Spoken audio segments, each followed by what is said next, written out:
விஜய் மல்லி ஸ்டோரியோட latest update எப்படி இருந்தது, அப்கமிங் ஸ்டோரி லைன் எப்படி மூவ் ஆகும் அப்படிங்கிறத பற்றி தான் இந்த வீடியோவில் நாம் பார்க்க போகிறோம். அதற்குள்ளே 2 வருஷம் முடிஞ்சிடுச்சா அப்படின்னு சொல்லி தான் ஆச்சரியப்பட வைக்கிறாங்க. ஏன்னா விஜய் மல்லி 2 பேரையுமே ஒரு கட்டாயத்தின் பேரில் தான் திருமணம் பண்ணியிருப்பாங்க. முதல் திருமண நாள்லேயுமே அன்னபூர்ணி பெரியம்மா தான் அதை கொஞ்சம் நல்லா பண்ணணும் அப்படிங்கிற மாதிரி கோவிலுக்கெல்லாம் கூட்டிகிட்டு போயிருப்பாங்க. அதற்குள்ளே 1 வருஷம் ஓடி போயிடுச்சு அப்படிங்கிற மாதிரி தான் காமிக்கிறாங்க. அடுத்ததாக விஜய் மல்லி 2 பேருக்குமே திருமண நாள் வர இருக்குது அப்படிங்கிறதால அவங்களுக்கு தேவையான விஷயங்கள்லாம் இப்போ அன்னபூர்ணி பெரியம்மா வாங்கிட்டு வந்திருக்கிறாங்க. வீட்டில் மனோகர் வெண்பா 2 பேரும் தான் இருக்கிறாங்க அப்படிங்கிறதுல அவங்க கிட்ட நடந்த விஷயத்த சொல்கிறாங்க. இப்போ வெண்பா குட்டியுமே நான் மல்லியம்மாவுக்கும் டாடாக்கும் ஏதாச்சும் ஒரு கிஃப்ட் வாங்குவேன் அப்படிங்கிற மாதிரி சொல்கிறாங்க. அப்போ அன்னபூர்ணி பெரியம்மா நான் வேணா காசு தரவாடா அப்படிங்கிற மாதிரி பேக் எடுக்கிறாங்க. வேணாம் பிக் பாட்டி, நான் என்னோட சேவிங்ஸில் தான் வாங்குவேன் அப்படிங்கிற மாதிரி உள்ளே இருந்து ஒரு உண்டியல் எடுத்துகிட்டு வராங்க. அதில் இருந்து நான் அம்மா அப்பா 2 பேருக்குமே ஏதாச்சும் கிஃப்ட் வாங்கி கொடுப்பேன் அப்படிங்கிற மாதிரி அந்த குழந்தை அவ்வளோ ஆசையாக பேசிகிட்டு இருக்கிறாங்க.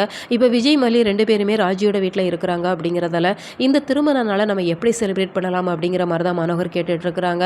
இந்த வீட்டில் வச்சு செலிப்ரேட் பண்ணால் நிச்சயமாக நல்லா இருக்காது, ராஜு முன்னாடி அந்த வீட்டில் வச்சு பண்ணால் தான் நல்லாயிருக்கும் அப்படிங்கிற மாதிரி சொல்கிறாங்க. ஸோ கூடிய சீக்கிரம் திருமண நாள் கொண்டாட்டம் அப்படிங்கிற எபிசோட ரொம்பவே சூப்பராக கொண்டு போவாங்க அப்படின்னு சொல்லி தான் எதிர்பார்க்கப்படுது. ஏன்னா ராஜி ரஞ்சிதா 2 பேருக்குமே விஜய் மல்லி 2 பேரும் சேர்ந்து அங்கே இருக்கிறது சுத்தமாக பிடிக்கல. அவங்கள எப்படியாச்சும் வீட்டை விட்டு துரத்தணும் அப்படிங்கிற மாதிரி தான் திட்டம் போடுறாங்க. இப்போ நிஷாவுக்கு கால் பண்ணி அவங்ககிட்டயுமே அதை தான் சொல்லிட்டு இருக்கிறாங்க. 3 பேருமே பேசிகிட்டு இருக்கிறாங்க. உன் அக்காவோட வாழ்க்கை அந்தரத்தில் தொங்கிட்டு இருக்கு, அதை பற்றி எந்த ஒரு கவலையும் உன் அப்பாவுக்கு இல்லையா?